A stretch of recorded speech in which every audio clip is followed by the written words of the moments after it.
quote. Ce que les médias occidentaux ne veulent pas que tu saches sur Ibrahim Traoré. Un appel à l'éveil des consciences africaines. Le silence complice des puissants mots. Dans un monde où l'information circule à la vitesse de la lumière, il est presque impossible d'imaginer qu'on puisse encore manipuler des populations entières avec des demi-vérités, des images tronquées et des silences organisés. Pourtant, c'est ce que vivent aujourd'hui les peuples africains, en particulier ceux du Sahel, face à une campagne internationale soigneusement orchestrée pour salir, discréditer ou tout simplement faire taire la voix des dirigeants qui osent défier l'ordre établi. Parmi ces voix rares, puissantes et dangereuses pour les intérêts occidentaux, une se détache avec une clarté révolutionnaire, celle du capitaine Ibrahim Traoré, président de la transition du Burkina Faso. Je ne suis ni journaliste de plateau, ni analyste académique. Je suis un fils d'Afrique, un témoin du réveil de la conscience collective. Et ce que je vais te révéler ici, les médias occidentaux feront tout pour que tu ne l'entendes jamais. Pourquoi tant d'hostilité contre un homme qui n'a fait que reprendre le flambeau de ses ancêtres? Pourquoi la presse internationale est-elle si rapide à le taxer de militaire putschiste, alors qu'elle a longtemps glorifié des criminels coloniaux? Pourquoi refuse-t-on de parler de ses efforts pour la sécurité, l'éducation, la souveraineté? Pourquoi tout ce silence complice autour des transformations profondes qu'il tente d'impulser dans son pays? Tu es sur Jutki Motivation, et aujourd'hui, nous allons briser le rideau de fumée. Immédiats occidentaux, une arme désormais visible. 1000 mots. L'histoire des médias occidentaux est intimement liée à celle de la domination.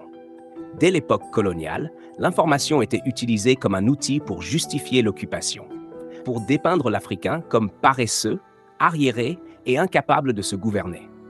Ce mécanisme n'a jamais disparu, il a juste pris une forme plus moderne, plus insidieuse. Les grandes chaînes comme CNN, France 24, BBC ou RFI prétendent informer, mais elles forment surtout. Elles formatent les esprits africains, choisissent les sujets à mettre en avant, les mots à utiliser. Instabilité, insécurité, djihadisme, transition militaire, régime autoritaire. Autant de termes utilisés pour créer la peur, la confusion, la méfiance. Quand un président africain est ami des puissances occidentales, il est qualifié de leader éclairé.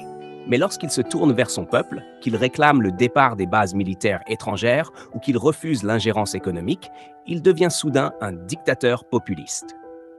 Les exemples sont innombrables. Thomas Sankara, Patrice Lumumba, Laurent Gbagbo, Kadhafi. Tous ont été diabolisés avant d'être éliminés ou neutralisés. Aujourd'hui, c'est Ibrahim Traoré qui est dans le viseur. Et la guerre qui lui est livrée n'est pas seulement militaire ou diplomatique, elle est avant tout médiatique. Ce qu'ils te montreront jamais sur Traoré Mo.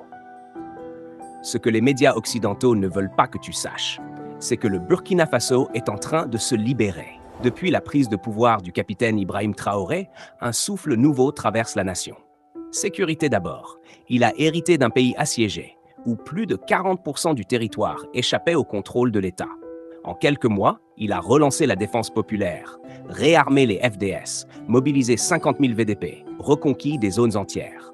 Le peuple ne vit plus dans la peur, mais dans l'espoir. Départ des bases étrangères. Il a osé faire ce que peu de chefs d'État ont le courage de faire, exiger le retrait des forces françaises. Non pas par haine, mais par principe. La souveraineté ne se négocie pas, elle s'exerce. Économie de rupture. Il soutient les coopératives locales, favorise le consommons local, relance les chantiers agricoles et lutte contre la corruption. Il croit en un Burkina productif, pas dépendant des aides du FMI. Communication directe avec le peuple. Il ne se cache pas dans les palais, il dort parfois au front, mange avec les soldats, parle dans les villages, écoute les anciens. Il ne gouverne pas, il sert. C'est ce qui dérange. Panafricanisme assumé. Il a tendu la main au Mali, au Niger, pour construire une confédération anti-impérialiste. Il parle de monnaie commune, d'armée commune, de politique commune. Il rêve de Sankara et de Kadhafi réunis. Voilà ce que les puissants ne supportent pas. Mais aucune de ces vérités n'apparaîtra dans les grands journaux occidentaux. Elles sont trop explosives. Elles contredisent le récit officiel selon lequel l'Afrique ne peut se relever que sous tutelle. Triste, l'ingratitude des puissances face aux héros africains. 1500 mots. Ce que vit Ibrahim Traoré n'est pas nouveau. C'est un scénario écrit depuis longtemps. Chaque fois qu'un Africain ose dire non, il devient l'ennemi public numéro 1. Lumumba, héros de l'indépendance congolaise, fut trahi, capturé, assassiné dans le silence complice des puissances. Sankara, icône de l'intégrité révolutionnaire, abattu par ses frères sous le regard détourné de ceux qu'il dérangeait. Kadhafi, déstabilisé, déshumanisé, tué pour avoir voulu créer une banque africaine et une monnaie d'or. Aujourd'hui, le nom de Traoré s'ajoute à cette liste de martyrs potentiels. Mais il est encore temps de le protéger. De comprendre qu'il ne s'agit pas d'un homme, mais d'un symbole.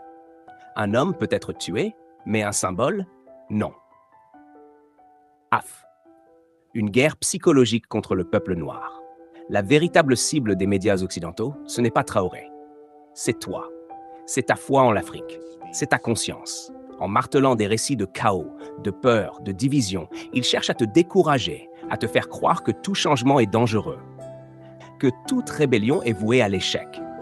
Ils t'envoient des mots comme pouvoir illégitime, dictature militaire, transition instable. Mais ces mots ne décrivent pas la réalité. Ils décrivent une stratégie. Une guerre sans armes, mais avec des images, des gros titres, des experts payés pour mentir. C'est à nous de renverser le miroir. De dire que ce qui est illégitime, c'est la pauvreté organisée. Ce qui est instable, c'est un continent sans souveraineté. Ce qui est dangereux, c'est la soumission prolongée.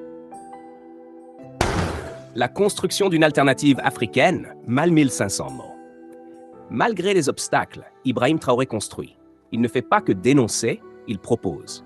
Il ne fait pas que rêver, il bâtit. L'axe du Sahel, aujourd'hui embryon de fédération, incarne la revanche du continent. Ces nations autrefois vues comme fragiles prennent la tête de la lutte pour la dignité.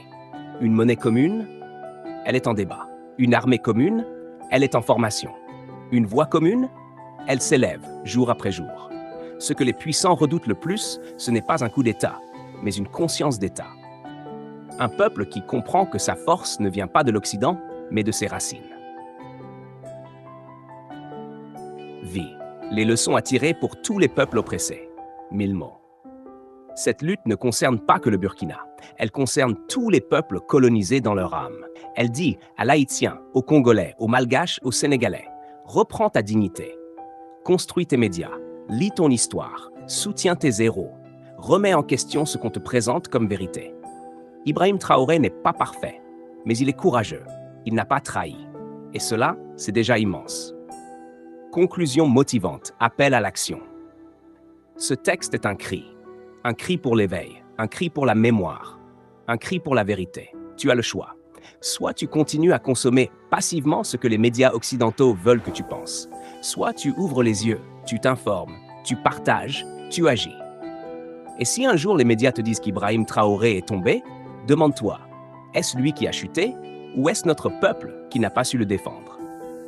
Abonne-toi à cette chaîne. Like, commente, partage. Dis au monde que tu n'es plus esclave de l'ignorance.